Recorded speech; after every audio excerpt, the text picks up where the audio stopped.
pahala itu jelek-jelek jasadnya itu. Nah, itu nggak mengatakan. Jadi 4 ini adalah persen. Itu. Bu Khadijah memang lain. Seringkali dan Bapak Ibu kita menganggap sebuah kekayaan itu sebatas uang, materi. Kita sering menganggap apa itu menganggap sebuah orang yang kaya itu pasti punya duit, miskin. Ternyata bukan. Kanjeng Nabi ini mengatakan Kanjeng Nabi itu bukan orang yang kaya dengan atas Allah, tapi beliau merasa cukup. Nah, ketika beliau merasa cukup, itulah orang yang kaya. Kanjeng Nabi walaupun di Madinah tidak jarang beliau juga di dalam apa? Sarungnya ini apa? Diganjel batu gitu. Tidak makan 2-3 hari gitu, sampai. Tapi beliau merasa cukup. Ini loh. Nah, ketika orang itu merasa cukup, dia jadi orang kaya. Itu. Jadi Kanjeng Nabi kalau dikatakan kaya sih tidak, beliau yang merasa cukup. Jadi orang yang goni, kaya itu adalah yang tidak membutuhkan ulur tangan orang lain. Kita merasa cukup. Tapi kalau pekerjaan Kanjeng Nabi pun itu juga tetap beliau masih punya usaha. Ya usahanya beliau itu kan apa? Kayak dagang itu kan enggak. Jualannya itu kan gayanya itu gaya no. Ya gaya barokah. Yang dini itu adalah gaya barokah. Ulangan 1000 ya dijual 1000. Nggak pernah ngambil untung yang di atas 1000. Jualannya 1000. Ulangan 1000 ya dijual 1000.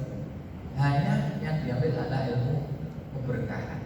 Dari disinilah Bapak Ibu, kita ini sering dalam pola pikir kita itu menganggap sebuah harta itu berarti dengan jumlah materi, jumlah saldo yang ada di rekening, jumlah berapa banyak mobil, jumlah berapa banyaknya rumah, itu bahkan yang mau duluan jumlah berapa jumlah istrinya. Tapi bukan itu ternyata. Tapi ketika kita merasa cukup, kita adalah orang kaya. Dan Kanjeng Nabi mengajarkan dan keberkahan atau merasa cukup ini adalah wujud dari keberkahan. Di Kanjeng Nabi cara usaha, kalau sudah nabawiyah banyak sekali. Tapi pekerjaannya apa? Beliau hanya berjuang di jalan Allah. Mengajarkan ilmu. Beliau mengajarkan. Bahkan beliau kan tidak boleh menerima sedekah. Beliau tidak boleh menerima sedekah. Tapi ketika nggak boleh menerima sedekah, tapi beliau pernah suatu ketika itu ada orang miskin, dia punya cita-cita, kepingin menjamu Kanjeng Nabi. Akhirnya apa? Orang miskin ini mendapatkan sebuah sedekah dari orang lain, kemudian karena dia punya makanan yang banyak, itu Kanjeng Nabi itu dipanggil, Kanjeng Nabi bisa punya masakan, saya ingin panjenengan makan di rumah saya, diundang. Sahabat mencegah, ya Rasulullah, dia orang miskin, dia hartanya karena sedekah, jenengan dilarang makan sedekah, karena apa? Harta sedekah kan, iya nggak boleh. Tapi apa kata Nabi? Dia sedekah, hartanya itu kan dikasih dari orang lain dan menjadi miliknya. Ketika jadi miliknya, itu harta bukan harta sedekah.